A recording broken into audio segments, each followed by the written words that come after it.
Johnson. Senator Ludlam. Thanks, Madam Acting Deputy President. I just rise to speak briefly on the question of radioactive waste management in Australia, and I think it's quite fitting, I suppose, that these are the first remarks that I'll offer in this new parliament, although we haven't seen our new colleagues come into the Senate as yet. It is something of a new dawn politically, and I'm very pleased to be able to add these remarks. We are seeing now a recognition of the need for negotiation. We're in an environment that we've not been in Australian politics in around 70 years, that of minority government, of the respect for the fact that not everybody is going to get everything that they want in this new parliament, some more than others, and that these matters will be resolved by negotiation rather than just raw numbers and just crunching particular agendas through. We're also, I think, going to see a healthy period of scrutiny of legislation and of proposals in both houses of parliament. The Senate's been undertaking this important work for more than 100 years. We're now going to be seeing that spirit, I think, introduced into the House of Representatives, and the Australian Greens are delighted to be a part of that process as it unfolds. Today has been marked out by campaigners around the world, chiefly in North America, Europe and Australia, as an International Day in recognition of campaigns against radioactive waste, to prevent the production of this material in the first place and then to responsibly manage the material where it does already exist. And obviously in Australia we have various categories of radioactive waste, and around the world, of course, it's one of the key legacies of the nuclear industry, which is still unresolved more than 60 years after the creation of the first volumes of this material, is that nowhere in the world is there a consensus developed on what on earth to do with it. And in Australia, we face these same dilemmas. So around the world today, due to the work, I suppose the coordination and the exceptionally valuable ongoing work of people like Mary Olson in the United States, right around the US today, but also in Europe and in Australia, that we are marking this campaign, which is now into its third generation, about the responsible management of various categories from low to very high levels of radioactive waste.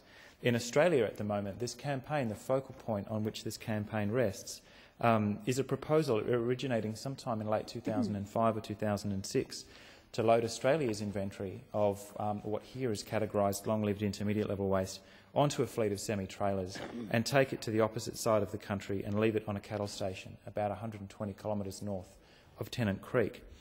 Despite the view of some in the area, and we must acknowledge that these views exist, that this is a way to provide for employment and for investment in the region, the proposal, it must also be acknowledged, has stoked fierce and sustained opposition locally and nationally.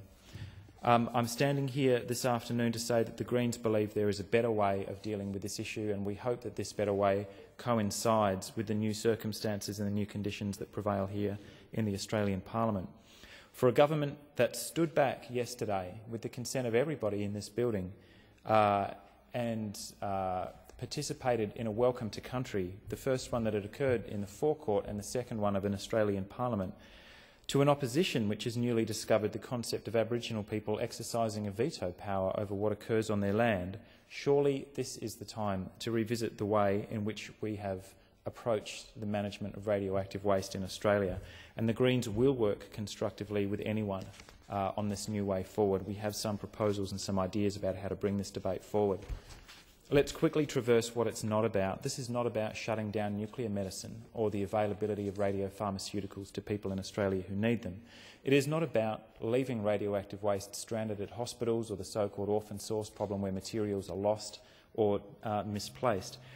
It's not even about opposition to the concept of centralising a better recording of where this material is. I think all sides of this debate believe that there is a case for that. And it's not necessarily even about the gloves or the low-level waste that we so commonly hear.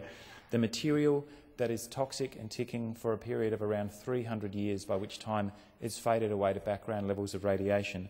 Say about the latter years of Sir Isaac Newton, if in those times they'd been producing this material. About now is where we could relax and treat that material as uncontaminated. There is perhaps an argument for the centralisation and better management of the places where this material currently resides, but that's not necessarily a case, by the way, for dumping it somewhere remote. What this debate is about, if it's not about those things, is Australia's inventory of very, very long-lived radioactive waste. which demands isolation from people and from the environment for tens or for hundreds of thousands of years, a period during which language will change irrevocably, cultures will change, the climate will change, the coastlines will change. That is the period for how long we need to consider the management and safe isolation of these very, very long-lived and toxic materials. It's thrown up intractable problems, not surprisingly, around the world, including in countries with much more of this material than us. Bringing world's best practice into the debate and learning from repeated failures overseas and right here in Australia of propositions to coercively dump the material on unwilling communities. That approach has been shown to fail over and over again, including in my home state of Western Australia and more recently in South Australia for the proposition for a national radioactive waste dump. To bring world's best practice, which in Australia we would probably translate as free, prior and informed consent of the communities that are to host this material, that is not just a scientific or an engineering challenge. That is a challenge in which the entire community has a stake. Ironically enough, people who do have experience of this land over generations and through what we would define as different geological ages, the traditional owners of the site in question up at Muckaty do not support this proposal. There is not community consent or a community licence to take this material and dump it at Muckaty. They have written again on behalf of all 5 of the clan groups that signed up to form the Muckaty Land Trust some time ago, inviting the Minister again to come up to country, to sit down with them and to at least look them in the eye, but most importantly to stop talking briefly and listen.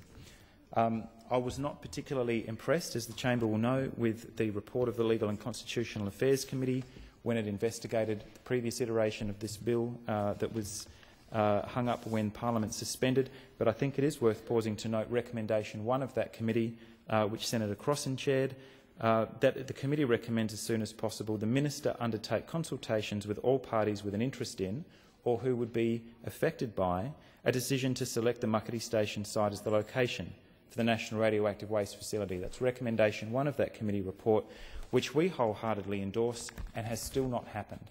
And that is the reason that the traditional owners from that area are still writing, are still petitioning, are still knocking on the door, are still calling the phone number of that minister.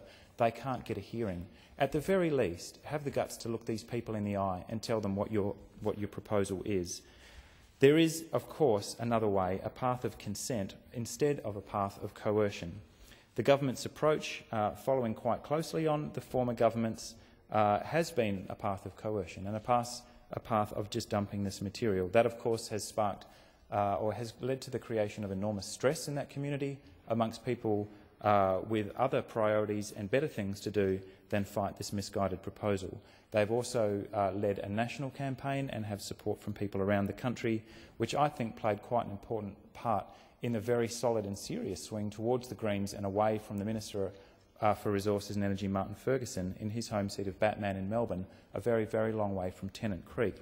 And of course a huge lift in the Green vote, I think not just owing to the radioactive waste dump issue, but for the solid work that my colleague Senator Rachel Seward has done on the NT-intervention, and of course the leadership shown by our candidates in Central Australia, Senate candidate Warren H. Williams and Barb Shaw for the seat of Lingiari, who showed made extraordinary progress and inroads in Central Australia, outpolling both Labor and the CLP in all remote booths south of Tennant Creek, and recording swings in some instances of greater than 40%. The seat of Lingiari, that of Minister Snowden, is now marginal, and I think it's partly as a result of the way that the government has handled the radioactive waste management issue. We know that legislation has been drafted. We know that the Minister wants to bring forward a piece of legislation which targets Muckaty and gives him total discretion to deal with this issue as he pleases. Now, I've frequently clashed with the Minister over the approach of the Rudd government, but on the first opportunity that I have in this new Parliament, I'll begin by agreeing with one thing that this Minister has said on the issue, and that, to paraphrase, is that this is a formidably difficult issue for which there are no easy solutions.